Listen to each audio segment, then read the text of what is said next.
হঠাৎ আমার খেয়াল হলো যে কয়েকজন ভিক্ষুক সারি ধরে একটা জায়গায় বসেছে।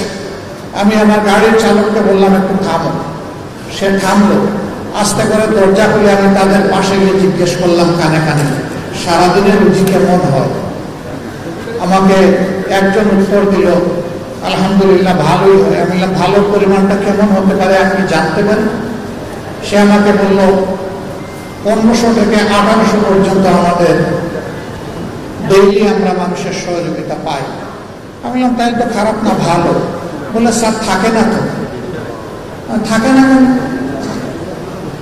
উত্তর দিল, সকালবেলা বসার আগেই স্যার খাজনা দিয়ে এখানে বসতে হবে। কারে খাজনা দেও ভাই? বলে যে ক্যাডার করছে। তাহলে ওই আমিলের ক্যাডারদেরকে আমার ভিক্ষুক ভাই বোনেরা চিনি। এরপরে জিজ্ঞেস করলাম কি পরিমাণ খাজনা দেব?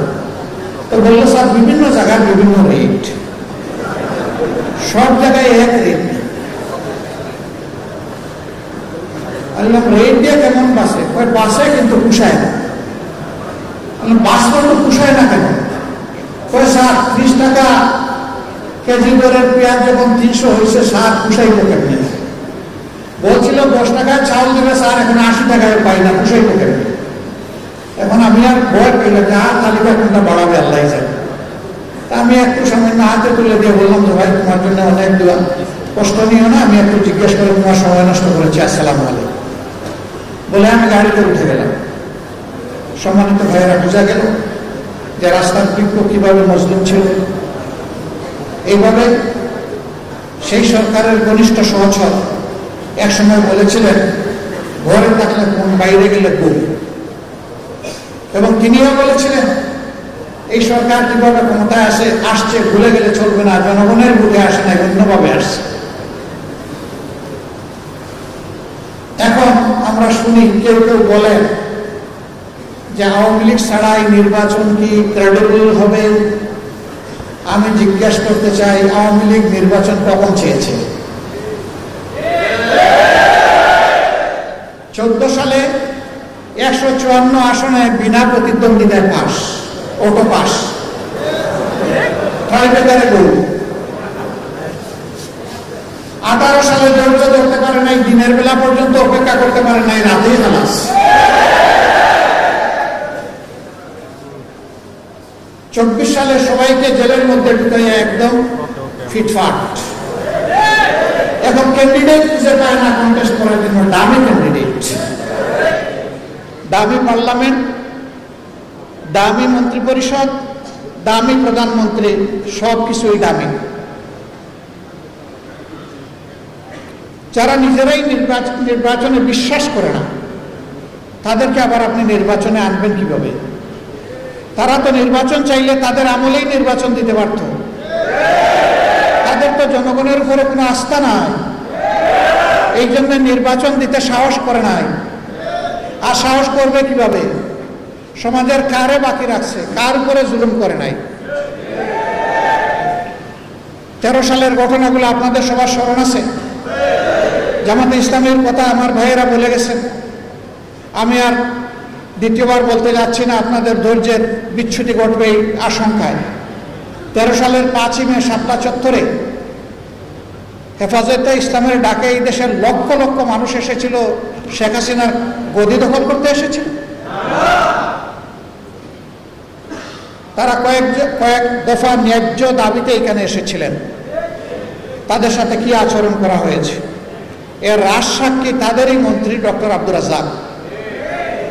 এই স্বৈরাচারের পতনের মাত্র 4 দিন আগে সে বলেছে, মনে ভুলে যাবেন না শাপলা চত্বর রাত 12টার পরে সাফ। এইভাবে উপবাস করে বলে নাই? কি সাফ করেছিল? কোরআনের হাফিজদেরকে, হাদিসের মুহাদ্দিসদেরকে, কোরআনের মুফাসসিরকে, মুদাররিসকে, এতিম শিশুদেরকে যারা নির্বিচারে গুলি করে রাতের বেলা হত্যা করেছিল, তাদের ভাষায় এটা ছিল সাফ। কতজন বনি আদমকে হত্যা করা হয়েছে আজও জাতি জানতে পারল না, জানতে দেওয়া হলো না। তার আগে তাদের অপকর্ম আমরা লক্ষ্য করেছি। ক্ষমতায় বসার মাত্র 2 মাসও হয় নাই, 2009 সালের 10 জানুয়ারি তারা ক্ষমতায় বসেছিল, আর 26 এবং 27 ফেব্রুয়ারি পিলখানায় তারা এরকম আরেকটা সাফ করেছিল। 57 জন চৌকস দেশপ্রেমিক অফিসারকে তারা নির্মমভাবে হত্যা করেছিল। তাদের পরিবারের মহিলা সদস্যদের ইজ্জত লুণ্ঠন করেছিল। ইজ্জত লুণ্ঠন করার পরে তাদেরকে হত্যা করেছিল। হত্যা করার পরে তাদেরকে ড্রেনে ভাসিয়ে দিয়েছিল। অপকর্ম ঢাকার জন্য এবং খুনিদেরকে আড়াল করার জন্য 1.5 ঘন্টার জন্য সারা এলাকার বাতি নিভিয়ে দেওয়া হয়েছিল। এয়ারপোর্টে একটা এয়ারক্রাফট রেডি ছিল। এর জবাব এই জাতিকে পেতে হবে ইনশাআল্লাহ। সম্মানিত সুধী মণ্ডলী, কেন সেনাবাহিনীর উপরে এত রাগ কেন? কারণ আমাদের সেনাবাহিনী দেশপ্রেমিক। আমাদের সেনাবাহিনীর লড়ে যাওয়ার ঐতিহ্য আছে। দেশের ক্রান্তিকালে তারা ঝাঁপায়ে পড়ে, এবারকার বন্যায় আমরা তাদের সেই কর্মগুলো দেখেছি। এরকম একটা সেনাবাহিনী সবাই সহ্য করতে পারবে না। একটা প্রবাদ আছে, বাদ গরম হলে মেহমানের জন্য সুবিধা, কিন্তু বিড়ালের জন্য অসুবিধা। গরম ভাতে বিড়াল মন খারাপ করে।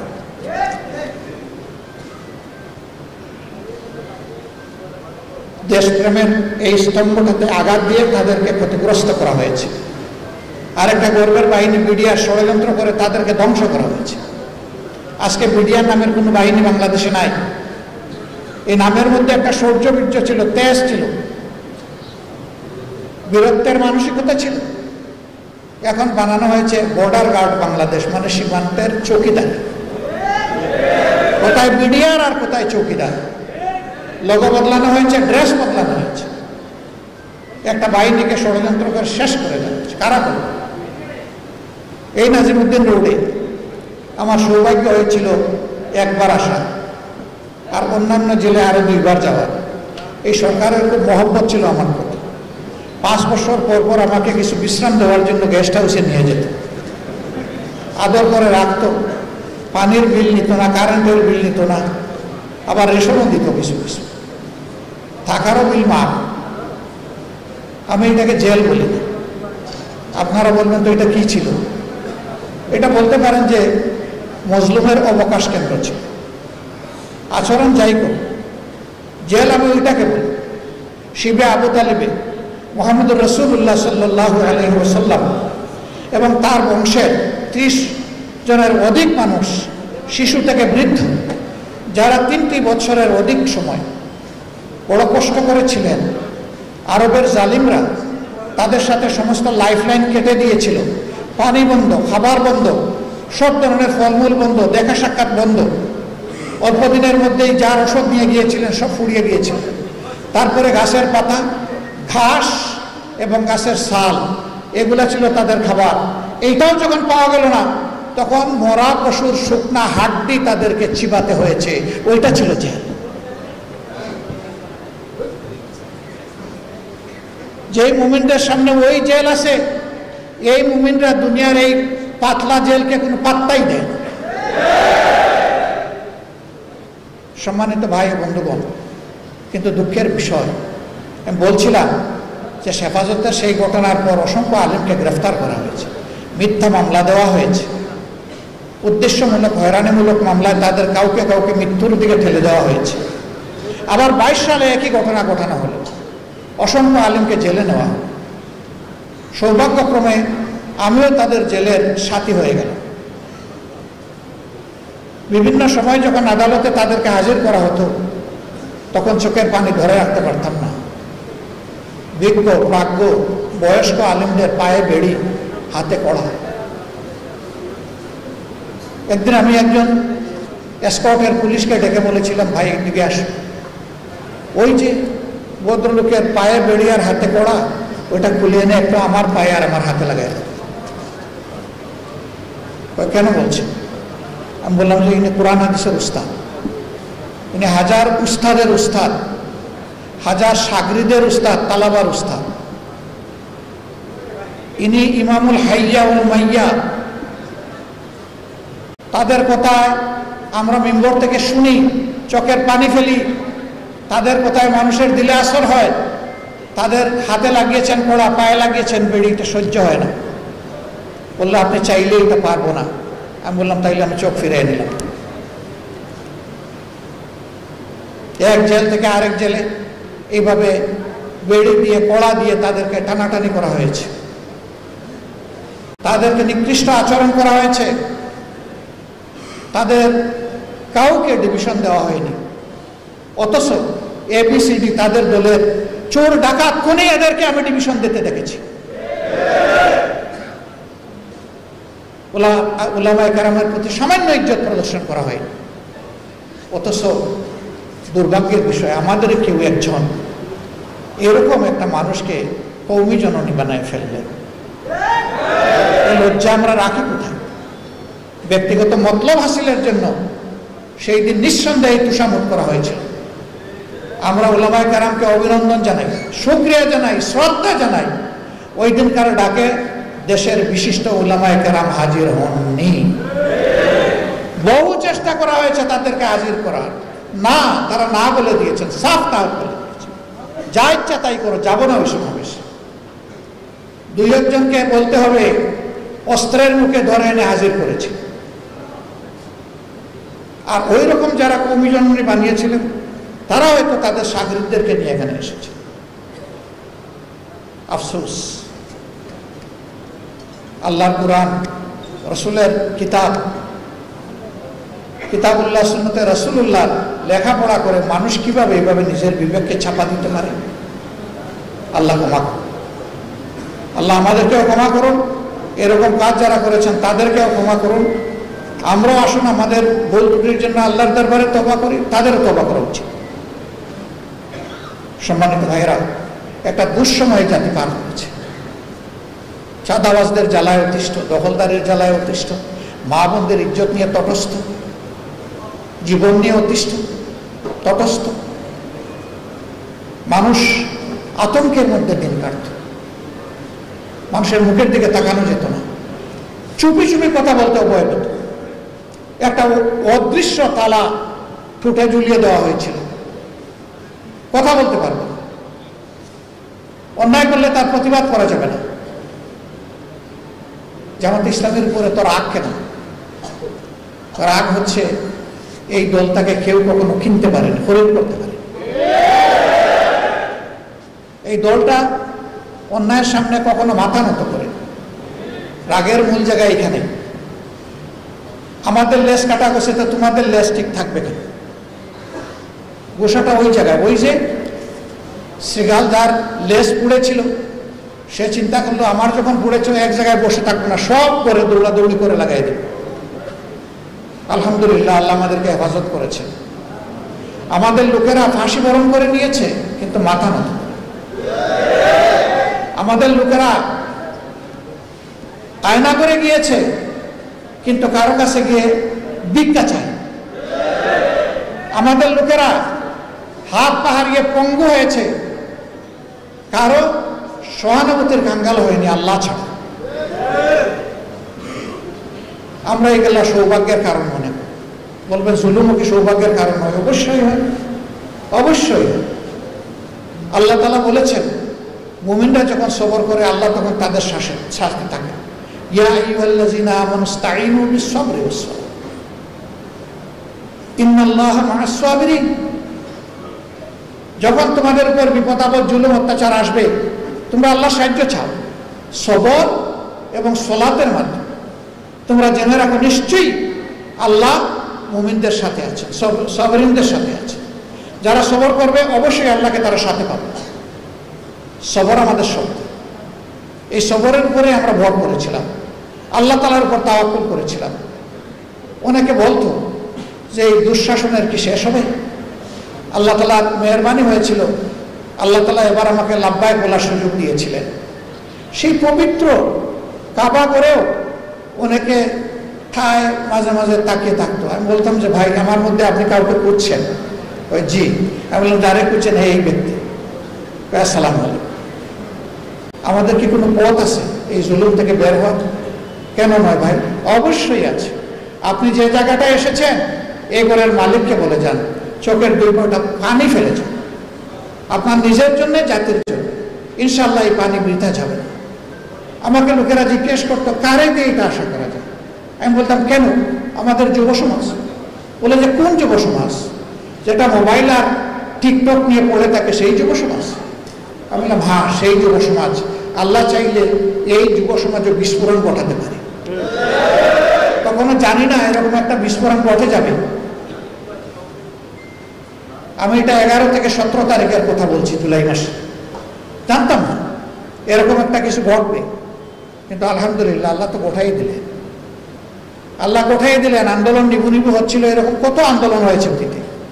সেই আন্দোলন মুঘল বাহিনী দিয়ে, হেলমেট বাহিনী দিয়ে, রাষ্ট্রের জনগণের কেনা পয়সায় বুলেট এবং ব্যানার দিয়ে সেই আন্দোলনকে দফায় দফায় দমন করা হয়েছে। কিন্তু এবারকার আন্দোলন কাল হয়ে দেখা দিয়েছিল তাদের জন্য। পাপ বালিগ হয়েছিল, সীমা লঙ্ঘন হয়ে গিয়েছিল। আল্লাহ ধরেন জালিমদেরকে। কখন ধরেন? যখন তারা সীমা লঙ্ঘন করে, তখন আল্লাহ তাআলা ধরেন। আল্লাহর দৃষ্টিতে সীমা লঙ্ঘন হয়েছে বলেই আল্লাহ ধরেছেন। একজন বড় দায়িত্বশীল নেতা একদিন আমাকে বললেন যে আল্লাহ তাআলা কি মুসলিমের ডাক শুনেন না? আমি বললাম কেন শুনবেন না? বলে কই, আমি না হয় একজন গুনাহগার সাধারণ মানুষ, কিন্তু 2-3 জনের নাম বললেন যে আমি তো ওনাদেরকে দরবেশ মনে করি। আমার চোখের পানি আল্লাহ হয়তো শুনলেন না, ওনাদের চোখের পানি আল্লাহ দেখেন না? অবশ্যই দেখেন। আমি তাকে বলেছিলাম যে আপনার ক্যালেন্ডার আর আল্লাহর ক্যালেন্ডার এক নয়। আল্লাহর একদিন আমাদের 50,000 বছরের সমান। সুতরাং আল্লাহ তাআলা আমাদের ক্যালেন্ডারে চলেন না, আল্লাহ চলেন নিজের ক্যালেন্ডারে। মানুষ বহু পরিকল্পনা করে, সব পরিকল্পনা বাস্তবায়ন হয় না, কিন্তু আল্লাহ যা পরিকল্পনা করেন তার সব কিছু বাস্তবায়ন হয়, কোনো কিছু ব্যর্থ হয় না। আলহামদুলিল্লাহ আল্লাহর পরিকল্পনাই বাস্তবায়িত হলো। আমরা বসে আছি সেনাপ্রধানের অফিসে, আলাপ করা হচ্ছে যে প্রধানমন্ত্রী কিভাবে পদত্যাগ করবেন, প্রেসিডেন্টের কাছে জমা দিবেন। আমরা তো চিন্তা করি নাই যে তিনি বলেছিলেন যে না অমুক নাম, নিজের নাম ধরে বলেছিলেন অমুক পালায় না। তিনি কি বলেন নাই? উনি পালিয়ে যাবেন এটা তো আমাদের বিশ্বাস করার কথা না। আমরা আলাপ আলোচনা করছি, হঠাৎ করেই আমাদের এক সহকর্মী কোনো এক দলের তিনি ঢুকে বললেন কেল্লা ফতে। কেল্লা ফতে কি? টেলিভিশন তো ভাসতেছে এখন বঙ্গভবন আর প্রধানমন্ত্রীর কার্যালয়। কি হয়েছে সেখানে? লাখ লাখ মানুষ ঢুকে গেছে। কি বলেন? আমরা আলোচনা করছি সেনাপ্রধানের সাথে, উনি জানেন না তাহলে? তো উনি তখন একটু বলছেন আমাকে এটা একটু চেক করতে হবে। আমরা বললাম হ্যাঁ আপনি চেক করেন। চেক করে এসে বললেন যে ঘটনা সত্য। তখন আমাদের আলোচনার অর্ধেক শেষ। আমরা বললাম এটার আর দরকার নেই, এটা ফিনিশ, এখন পরবর্তী আলোচনায় যান। তো পরবর্তী আলোচনা হয়ে ওনাকে পরামর্শ দেওয়া হলো সবার পক্ষ থেকে। তো উনি যাবেন বঙ্গভবনে আমাদের মেসেজ নিয়ে প্রেসিডেন্টের কাছে, এই কাজ 1, 2, 3, 4, 5টা কাজ করতে হবে। কিছুক্ষণ পরে ঘুরে এসে বললেন আপনারা কি কামানের গুলার মুখে আমাকে একা ছেড়ে দিবেন? বললাম গুলা তো সব আপনার হাতে, তো আমরা আপনাকে ছাড়বো কিভাবে? সব সৈনিক তো আপনার হাতে। বলে যে সারা দেশ এখন কামান হাতে নিয়ে বসে আছে, 18 কোটি মানুষের হাতে এখন কামান। আপনারা আমাকে সাহায্য করেন, আপনারা বঙ্গভবনে চলেন। আমরা একটু বিব্রত হলাম যে সেনাপ্রধানের অনুরোধে বা দাওয়াতে তো বঙ্গভবনে আমরা যেতে পারি না। বঙ্গভবনে যিনি আছেন এই দাওয়াতটা তো তিনি দিবেন, কিন্তু আমরা ঘটনার বাস্তবতাকে সামনে নিয়ে, ইমার্জেন্সিকে সামনে নিয়ে পরে আমরা আমাদের চিন্তা পরিবর্তন করলাম যে ঠিক আছে চলেন যাই। এরপরের দৃশ্য সব আপনারা জানেন আলহামদুলিল্লাহ। এইভাবে আমাদের দেশ থেকে স্বৈর শাসন নিমিষের তরে বাতাসে উড়ে যাবে, এটা কি কেউ চিন্তা করেছিল? দুনিয়ার কোনো রাষ্ট্রবিজ্ঞানী, এদেশের কোনো রাজনীতিবিদ কেউ চিন্তা করেনি। এমনকি যারা আন্দোলন করেছে আমরা তাদের সাথেও ছিলাম, তারাও এটা চিন্তা করে কোনো কোনো পর্যায়ে তারাও চিন্তায় পড়ে গেছে এই আন্দোলন সফল হবে তো, এরকম পর্যায়ে পড়ে গেছে। কিন্তু আল্লাহ তাআলা তার ফয়সালা করে রেখেছেন যে মানুষকে জিম্মি দশা থেকে মুক্তি দিবেন। আলহামদুলিল্লাহ দেশ মুক্ত হয়েছে। এখন আমরা আগামীতে কিভাবে চলবো সেই নিয়ে দুটি কথা আমরা পরিষ্কার বলেছি ওই দিন থেকে যে বাংলাদেশে আর আমরা বিভাজনের রাজনীতি চাই না। কেউ আমাদের জাতির ঐক্যকে টুকরা টুকরা করুক, এটা আমরা মানব না। আমরা চাই আমাদের জাতি জাতীয় স্বার্থে ঐক্যবদ্ধ থাকব। দল মত ধর্ম ভিন্ন থাকবে, কিন্তু জাতীয় স্বার্থের ব্যাপারে আমরা সবাই আপোষহীন। এই জায়গায় আমরা কারোর সাথে আপোষ করব না। এর উদাহরণ দুনিয়ায় ভুরি ভুরি আছে। ইনশাআল্লাহ আমরাও পারবো। আমরা বলেছি এই দেশে আমরা মেজরিটি মাইনরিটি একেবারেই মানি না। এটা বলে কিছু মানুষের উপর স্নায়ুর চাপ প্রয়োগ করা হয়। আমার মসজিদ যদি পাহারা দেওয়ার প্রয়োজন না হয়, আরেকজনের মন্দির মঠ পাহারা দেওয়ার প্রশ্ন আসবে কেন? আমরা এমন একটি দেশ চাই যে কোনো প্রতিষ্ঠানই কারো পাহারা দেওয়ার প্রয়োজন হবে না, মানুষের বিবেক এটাকে পাহারা দেবে। প্রত্যেকটি ধর্মের মানুষ তার ধর্মকর্ম সে অত্যন্ত স্বস্তির সাথে পালন করবে। ইসলাম কারো উপর জোর জবরদস্তি একেবারেই অনুমোদন দেয় না। লা ইকরাহা ফিদ্দিন, দিনে কোনো বাড়াবাড়ির চাপাচাপি চলবে না। স্পষ্ট মুবিন, কোরআনের সমস্ত আয়াত একদম স্পষ্ট। এর চাইতে মানবতার জন্য কল্যাণ করার কিছুই হতে পারে না। তবে আমরা ফিল করলাম যে সব সমাজেই কিছু চালাক দুষ্ট মতলববাজ থাকে। এই জন্য পরদিন থেকে আমরা শুধু একা নই, সমস্ত কওমি মাদ্রাসার ছাত্ররা নেমে এসেছে রাস্তায়। আমরা গিয়েছি, সবাই মিলে আমরা এগুলা পাহারা দিয়েছি। একটা নতুন ইতিহাস সৃষ্টি হয়েছে বাংলাদেশে। আমরা সারা দেশে আমাদের কর্মীদেরকে বলেছি যে মুমিনরা ঐক্যবদ্ধ হয়ে আজকে সবার ধর্মীয় প্রতিষ্ঠান পাহারা দেবে ইনশাআল্লাহ। যতদিন পর্যন্ত একটা স্থিতিশীল সরকার মোটামুটি প্রতিষ্ঠিত না হয়, ততদিন পর্যন্ত আমাদের এই পাহারাদারি অব্যাহত থাকবে। শুধু ধর্মীয় প্রতিষ্ঠান না, তাদের ব্যবসা প্রতিষ্ঠান, বাড়িঘর, কোথাও যদি তারা কেউ ফিল করেন যে আমাদের কোনো সহযোগিতা দরকার, আমরা প্রস্তুত তাদেরকে সহযোগিতা দিতে। আলহামদুলিল্লাহ, একটা অনন্য ভ্রাতৃত্ব এর মধ্য দিয়ে আমাদের সবার মধ্যে গড়ে উঠেছে। এটি ফুলের বাগান। ফুলের বাগানে এক জাতের ফুল থাকে না, বিভিন্ন জাতের ফুলে বাগান তৈরি হয়। এক একটা ফুলের এক একটা গুরুত্ব, এক এক গাছের এক এক গুরুত্ব। সবাই মিলেই আমাদের এই সমাজ, এই বাগান। আমরা আগামী দিনেও সেই সম্প্রীতির উজ্জ্বল দৃষ্টান্ত স্থাপন করবো ইনশাআল্লাহ। আগামীতে খুব সন্নিকটে আমাদের হিন্দু ভাই বোনদের তাদের একটা ধর্মীয় অনুষ্ঠান আছে। আমরা জানি, সবাই জানি, এটি তাদের বাংলাদেশের সবচেয়ে বড় অনুষ্ঠান। আমরা সরকারকে এই ব্যাপারে কিছু আহ্বান জানাবো ইনশাআল্লাহ, এবং জনগণকে আমরা আহ্বান জানাবো। আমরা তাদের অনুষ্ঠানটা তাদের পরিবেশে তারা যাতে সুন্দরভাবে সম্পন্ন করতে পারে, কেউ গিয়ে সেখানে কোনো ডিস্টার্ব না করতে পারে, এই জন্য আমরা সর্বাত্মক সহযোগিতা করবো আশা করছি। সম্মানিত ভাইয়েরা, এরপরে আমরা কি বলেছি? আমরা বলেছি যে এখনকার আমাদের রাজনীতি হচ্ছে, এই যারা জাতির জন্য জীবন দিয়ে জাতিকে মুক্ত করে গেল, এখন তাদের পরিবারের কাছে যাওয়া আমাদের দায়িত্ব। আমরা সারা দেশে যাখানে যার খবর পেয়েছি শহীদ পরিবারের, আমরা আমাদের কর্মীদেরকে বলেছি দেরি করবেন না, ছুটে যান, তাদের দোয়া নেন, সৌভাগ্যবান হন তাদের সাথে দেখা করে। তারা গর্বিত শহীদ পরিবার, তার ভাই, তার স্বামী, তার সন্তান এই আন্দোলনে জীবন দিয়েছে। সে জাতীয় বীর। জাতির জন্য জীবন দেওয়ার সৌভাগ্য সবার হয় না। যান, তাদের কাছে যান, বিপ্লবের স্পিরিট আপনার মাঝেও তৈরি হবে। যান, ঋণ পরিশোধ করার চেষ্টা করুন। আমরা টাকা পয়সা দিয়ে কারো জীবনের সমস্ত কিছুর সমাধান করতে পারবো না, কিন্তু কলিজার একটু ভালোবাসা দিয়ে তো পারবো তাদেরকে একটু তাদের কষ্টটা হ্রাস করতে। এই জন্য আলহামদুলিল্লাহ সারা বাংলাদেশ আমরা চষে বেরিয়েছি। আমাদের কর্মীরা, সহকর্মীরা চষে বেরিয়েছে। এরপরে আমরা বলেছি যে যারা আহত হয়ে কাতরাচ্ছে হাসপাতালের বেডে কিংবা বাড়িতে, তাদের পাশেও আমাদের দাঁড়াতে হবে। এই সংখ্যাটা বিশাল, হাজার হাজার, কয়েকশো মানুষ তাদের দুইটা নয়ন হারায় ফেলছে, এখন আর চোখে দেখে না, চোখের আলো নিভে গেছে। কয়েকশো মানুষের পা কাটা গেছে, হাত কাটা গেছে, তারা তাদের অঙ্গ ফেরত পাবে না। আমি হাসপাতালের বেডে তাদেরকে দেখতে গিয়েছি, জিজ্ঞেস করেছি আপনার কেমন লাগে, আপনি কি মন খারাপ করেছেন? কেন আমি খুশি। আপনি খুশি? পা হারিয়ে খুশি, হাত হারিয়ে খুশি, চোখ হারিয়ে খুশি? বলে হ্যাঁ আমি খুশি। কেন ভাই আপনি খুশি? কয়েছে দেশ স্বাধীন করেছি। আল্লাহু আকবার। কাউকে কাউকে একটু বললাম আগামীতে একটু সতর্ক হয়ে চলবেন, আন্দোলন সংগ্রাম হয়তো জাতির জীবনে আরো আসবে, তা আপনার তো একটা অঙ্গ দিয়েই ফেলেছেন, আপনি আগামীতে না আসলেও চলবে। কয় জি না, জাতির প্রয়োজনে একটা পা গেছে আরেকটা পা দরকার হয়ে দিয়ে দেবে। যে জাতির সন্তানেরা এইরকম কমিটমেন্ট নেয়, এই জাতিকে কেউ দাবায় রাখতে পারবে না ইনশাআল্লাহ।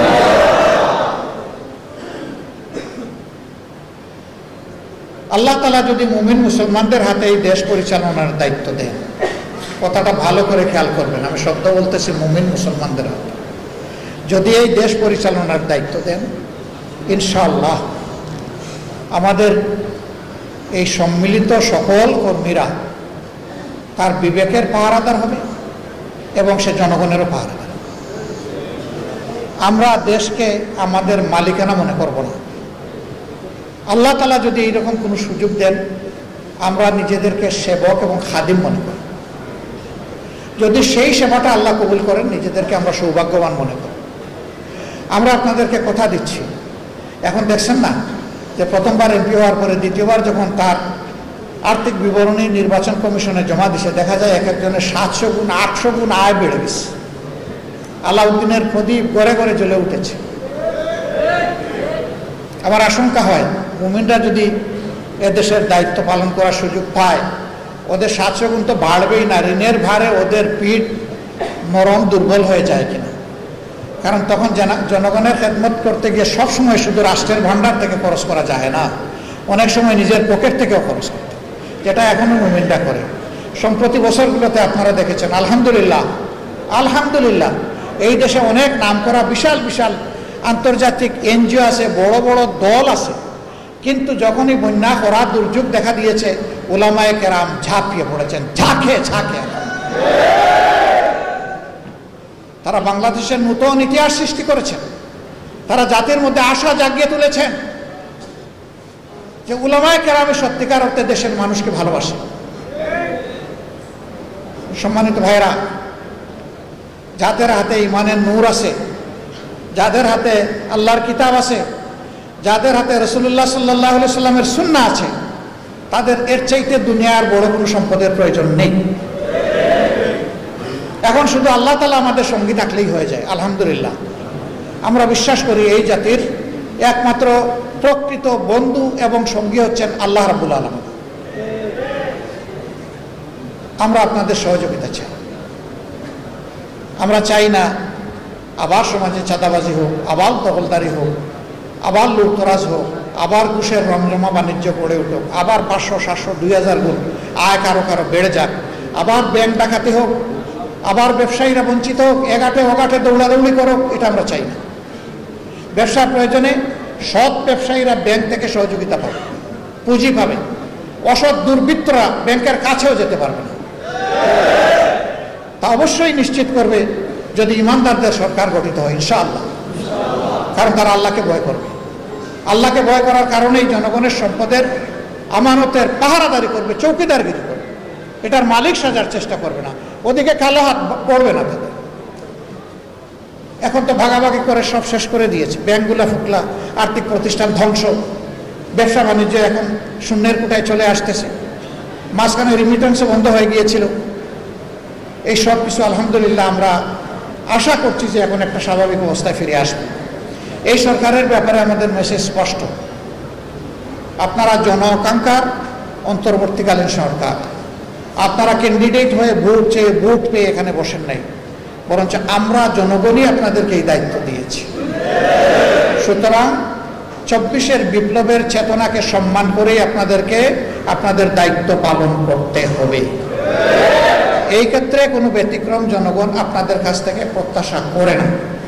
যতক্ষণ পর্যন্ত আপনারা এই চেতনার উপরে থাকবেন, আমরা আশা করি, আমরা কথা দিতে পারি, এদেশের আপামর জনগণের সাহায্য এবং দোয়া আপনারা পাবেন। কিন্তু যদি আপনারা এই পথ থেকে সরে যান, আমরা আপনাদেরকে সংশোধন করে দেওয়ার চেষ্টা করি। যদি আমাদের সংশোধনীতে কাজ না হয়, আমরা প্রতিবাদের রাস্তায় থাকি,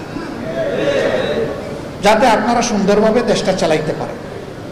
দ্বিতীয় কথা হচ্ছে, আপনারা যেহেতু কোনো নির্বাচিত নিয়মিত সরকার নন, আপনাদের মূল কাজটা হচ্ছে গণতন্ত্রে উত্তরণ করে জাতিকে হ্যান্ডওভার দিয়ে যাওয়া, একটা সুষ্ঠু নির্বাচন করা। সুষ্ঠু নির্বাচনের জন্য কিছু অত্যাবশ্যকীয় সংস্কার করতে হবে। আমরা দেখলাম যে ওনারা কিছু কমিশন গঠন করেছেন, কিন্তু অংশীজনের সাথে কোনো ডায়ালগ হয়। আমাদের মধ্যে কেউ কেউ আমরা দাবি করেছিলাম নির্বাচনের একটা রোডম্যাপ প্রয়োজন। আমরা এই দাবির সাথে দ্বিমত পোষণ করি নাই, কিন্তু আমরা বলেছি তার আগে আরেকটা রোডম্যাপ দরকার। সেই রোডম্যাপটা হচ্ছে সংস্কারের রোড, যে কি কি বিষয়ে ওনারা সংস্কারে হাত দিবেন আর কতটুকু সময়ের ভিতরে এই কাজ করবেন। এইটা যদি সফল হয় তাহলে নির্বাচনী রোডম্যাপও সফল হবে। এটা যদি ব্যর্থ হয়, সরকার ব্যর্থ হবে, বিপ্লব ব্যর্থ হবে, দেশ ব্যর্থ হবে। আলহামদুলিল্লাহ, আশা করছি যে এটার কেউ ব্যর্থ করবেন না। আমরা সরকারকে আহ্বান জানিয়েছিলাম, আপনি বসুন। যেভাবে ঐক্যমত্যের ভিত্তিতে সরকারের উপর এ দায়িত্ব জনগণ দিয়েছে, আরেকবার জনগণের সাথে, জনগণের প্রতিনিধিদের সাথে, রাজনৈতিক দলের সাথে, সিভিল সোসাইটির সাথে আপনারা আবার ডায়ালগ করুন।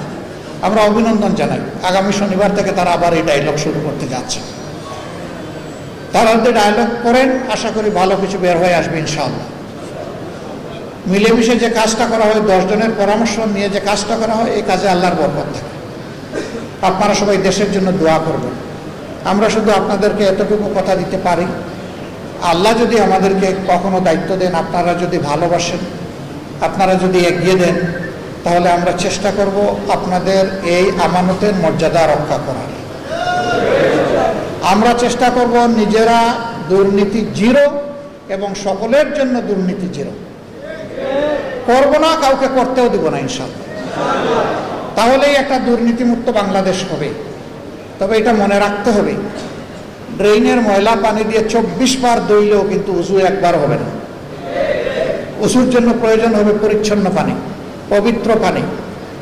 এই জন্য কাকে দিয়ে দুর্নীতিমুক্ত সমাজ গঠন করতে হবে, আমি বিশ্বাস করি বাংলাদেশের মানুষ এটা বুঝে ফেলেছে। একটা দুর্নীতিমুক্ত, করাপশন ফ্রি সোসাইটি এই দেশের মানুষ চায়, আর আমরাও সেটাই চাচ্ছি। 2 নম্বর, আমরা চাই না যে আদালত কারো অর্ডারে চলুক। আমরা চাই আদালত, যে আইন থাকবে সেই আইন এবং আদালতের বিচারকদের বিবেক অনুযায়ী চলুক। এখানে কোনো কালো ভূতের হাত পড়ুক, এটা আমরা চাই। সত্যিকার অর্থে এই বিচার বিভাগ স্বাধীন থাকবে। এই জন্য স্বাধীন সেক্রেটারিয়েটও গঠন করতে হবে। 3 নম্বর, আমরা চাই না রাষ্ট্রের কোনো বাহিনী অথবা কোনো সেবক কোনো দলের হয়ে দলবাজি করুন। আমরা ক্ষমতায় গেলে কাউকেই সুযোগ দেব না আমাদের হয়ে তেলবাজি, দলবাজি করার কোনো সুযোগ দেব না। রাষ্ট্রের কর্মচারী হবেন রাষ্ট্রের সেবক, রাষ্ট্রের ট্যাক্সের পয়সায় তাদের সব কিছু চলে, আমারও অনেক কিছু চলে। এই জন্য আমার যেমন দায়বদ্ধতা আছে, রাষ্ট্রের বাহিনীগুলোর বিশেষভাবে সেই দায়বদ্ধতা আছে। এই জায়গা থেকে তাদেরকে সরিয়ে বিপজ্জনক অবস্থায় নিয়ে জাতির মুখোমুখি দাঁড় করিয়ে দেওয়া হয়েছে। জাতি একদিকে যুদ্ধে, তারা আরেকদিকে যুদ্ধে, এই যুদ্ধ করে অনেকগুলা জীবন গিয়েছে। আমরা আরেকবার চাই না যে এই ধরনের একটা অবস্থা বাংলাদেশের সৃষ্টি হয়। আমরা এটা হতে দেব না। 4 নম্বর, আর্থিক সেক্টরে আমরা এইখানেও কোনো নেপোটিজম বা স্বজনপ্রীতি আমরা দেখতে চাই না, নিজেরাও করব না এবং কাউকে করতে দেব না। যদি রাজনীতিবিদরা সিদ্ধান্ত নেয় যে এই দেশটা সুন্দর হবে, আর কেউ অসুন্দর চলার সাহস করবে না। কিন্তু যখন সবাই দেখবে যে ইনি তো দুর্নীতিবাজ, ইনি তো কিছুই মানেন না, ইনি তো সকল ক্ষেত্রে দাপড়িয়ে বেড়াচ্ছেন, তখন রাষ্ট্রের সকল অঙ্গ এই জ্বরে আক্রান্ত হয়। আমরা এই জ্বর থেকে জাতিকে ইনশাআল্লাহ মুক্ত রাখার সকল শক্তি দিয়ে চেষ্টা করবো ইনশাআল্লাহ। আর এই সব কিছু সম্ভব এমন একটা আইনে, যে আইনের মধ্যে কোনো দুর্বলতা নাই। আলিফ লাম মিম যালিকাল কিতাবু লা রাইবা ফীহি হুদাল লিল মুত্তাকিন। এই বিধানটা হচ্ছে কোরআন, এবং আল্লাহ তাআলা বলছেন যে আল্লাহ যাদেরকে তার অন্তর আল্লাহর ভয় দিয়ে পরিপূর্ণ করে দিয়েছেন, তাদের পক্ষেই এখান থেকে হেদায়েত পাওয়া, সঠিক রাস্তা পাওয়া সম্ভব। আমরা জাতিকে সঠিক রাস্তার উপরে দেখতে চাই, তুলতে চাই। আপনাদের সকলের সহযোগিতা চাই, দোয়া চাই। হ্যাঁ, আমরা ভুল করলে আপনারা অবশ্যই সমালোচনা করবেন, ধরিয়ে দেবেন, পরামর্শ দিবেন, সহযোগিতা করবেন। এর মধ্য দিয়েই ইনশাআল্লাহ এদেশের দেশপ্রেমিক ইমানদার জনতা ইনশাআল্লাহ একটা সুন্দর দেশ আশা করি উপহার দিতে পারবে। এরকম একটা সময়ের অপেক্ষায় আপনাদের সকলকে অংশগ্রহণ করার উদাত্ত আহ্বান জানিয়ে কথা বলতে গেলে সারা রাত আমি বলতে পারবো, কিন্তু আপনারা শুনতে পারবেন না। ইংলিশে একটা ফ্রেজ আছে, a hungry person is a angry person. পেটে যার ক্ষুধা তাকে মিজাজ তার বিগড়ে যায়। আমি আপনাদের মিজাজ বিগড়াতে চাই না। আসসালামু আলাইকুম ওয়া রাহমাতুল্লাহ।